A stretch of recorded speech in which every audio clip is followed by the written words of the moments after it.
Hello collective, and welcome to Oak Moon Tarot. Pull up a chair and let's get started. This is going to be a super cool reading. I already know it because I just picked up the top card in this deck, and it's the Magician. Was I not talking about alchemy in the last one? No, but the title did, right? Message for the true alchemist. And the alchemist is the magician, the one who uses all tools on the table.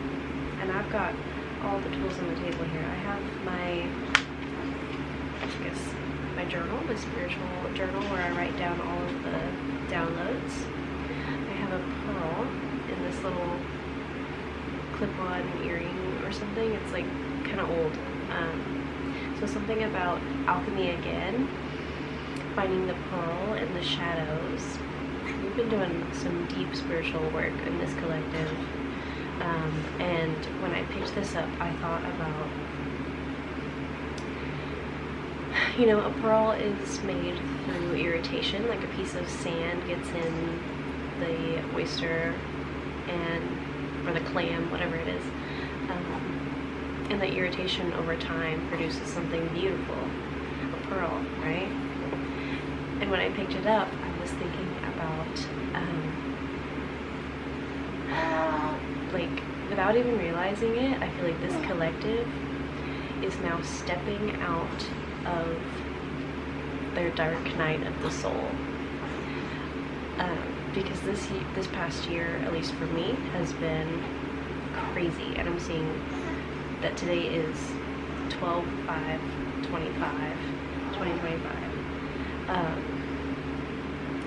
At the time of me recording this, keep in mind my videos, like many of the tarot videos, are timeless. So whenever you're seeing this, you're coming out of the dark night of your soul, the dark night of the soul, which is this huge, monumental process of going within into your shadow, your inner world, your spirituality, working with your true self and all aspects of yourself, integrating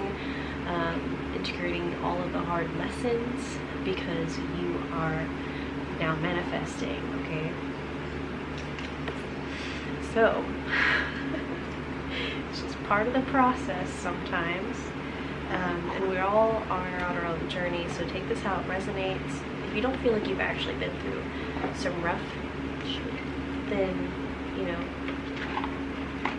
maybe this message is not for you, or just try to take it in a lighter light. I'm going to get out a dragon.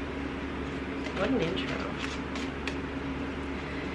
Yeah, so I've had themes in this past week about framework of life, and very moon-centric energies. And this is Oak Moon Tarot, but something about the lunar phases and how every couple of days the moon shifts into a new zodiac sign. And I don't know if I heard this somewhere, or if it's just something that's coming to me. Something about the moon being the Earth's reflection. Okay, the mirror. Like if Mother Gaia looked into a mirror, she would see the moon reflected back to her, which is kind of romantic and dreamy. And these downloads started when the moon was in Pisces. It was very dreamlike. And look, I just noticed this. The dragon that came out is the silver lunar dragon, Bezu in divine feminine light. And we think about the moon's cycle and the phases co-align with the feminine menstrual cycle, the hormonal cycle. They're both 28 days long.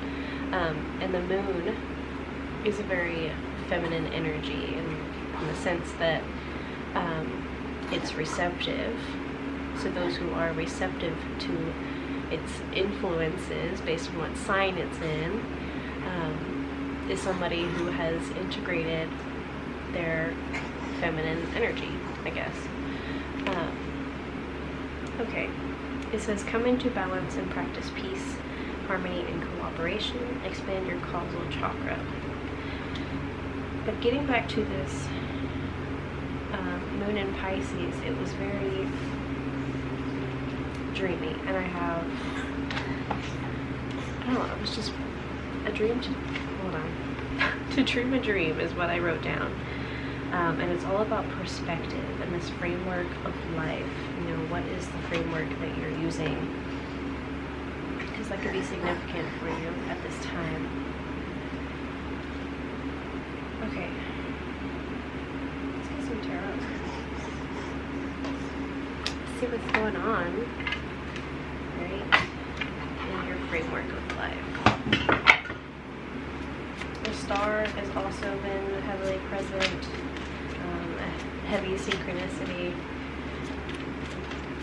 star, planets, sun, very like astrological.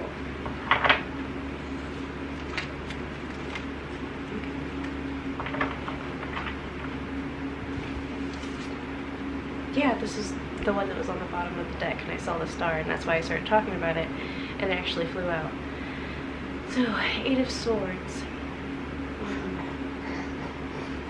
Yeah, and I'm seeing these swords as a sort of framework for life, and you're going within, you're blindfolding yourself, you're using your receptive energy to be guided, right, by the stars. And I also have something that's written in the stars that came out last week.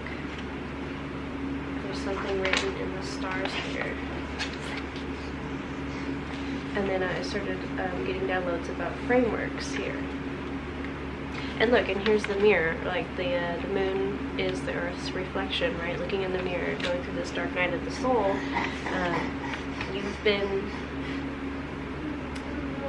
observing yourself and how you operate in your life and your life circumstances, completing cycles. You've been going through these lessons and manifesting ultimately your dream life, right?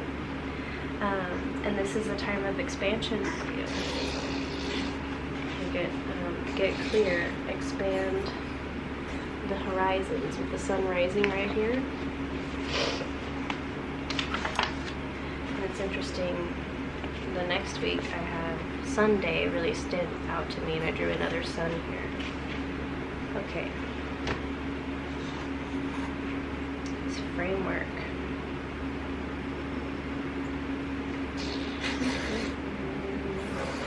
Yeah, I want to get out all the Magic the Gathering cards for this next part. Curious to see what comes out.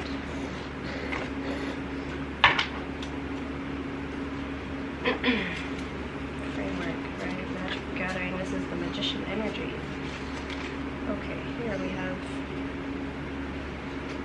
fog.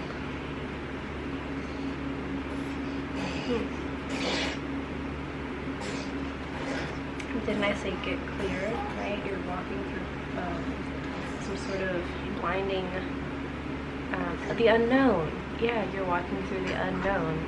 Yep, the inner waters. Something about, yeah, I got this download earlier.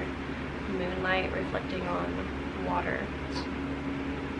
So a time of reflection, time of moving through the unknown parts of yourself, or you're coming out of this, right? The fog is clearing because you've learned how to discern. You've learned how to find your way and become the magician of your life. And it could be under this framework of lunar cycles.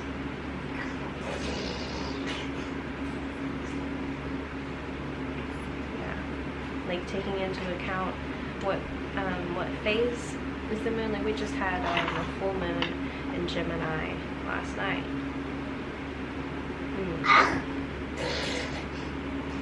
And the full moon is the completion of a cycle. Yeah, it's cyclical. Yeah. Okay. Heavy astrological concepts here.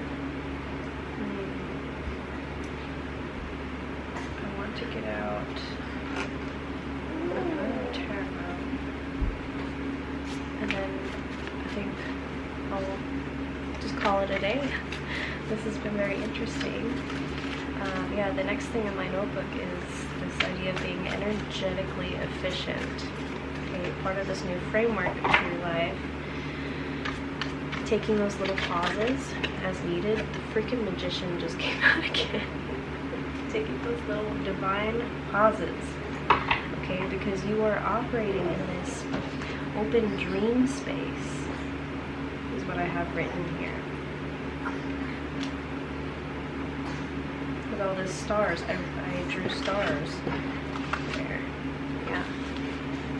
Open dream space here. And I'm thinking of the galaxy again, galaxies and stuff. Patience is also something that has been coming up because it takes time for, what was the angel card that, yeah, it was sitting right here. It takes time for miracles to happen. Your guides are working hard behind the scenes, or you're the magician of your life and enjoying the slow pace of the 3D. Healing the nervous system, that was the second card here, yeah, healing. Your body deserves love, comfort, and rest. And, you know, in today's society or whatever, it's always go, go, go. It's very fast-paced, and it could be energy depletive, energetically depletive. Okay, that's a mouthful. But things are about to get a billion times better because we are moving into the year of expansion. Next year, oh my gosh, the year of the fire horse. This is, when I hear fire horse, I think Sagittarius. Okay, the centaur half horse. It's a fire type sign, and Sagittarius is ruled by Jupiter, which is the expansive planet. Okay. Yeah. And your divine blueprint is written in the stars. That's the last thing written in my notebook. And you're operating in this open dream space, which is being created and manipulated by you and your energy. Because you've realized your reality is dictated by your perspective and the framework of beliefs that you have. Woo! That was beautiful. Thank you so much, Spirit. And thank you guys so much for being here and coming along in this wild journey that is the tarot. Be sure to leave a like if you liked this video. Comment below about how it resonated with you. And don't forget to subscribe because more beautiful energies like this are coming through. I'm super excited for next year, and I'd love to have more of you come with me along on this journey. Okay. Peace, love, and healing upon you. Bye-bye.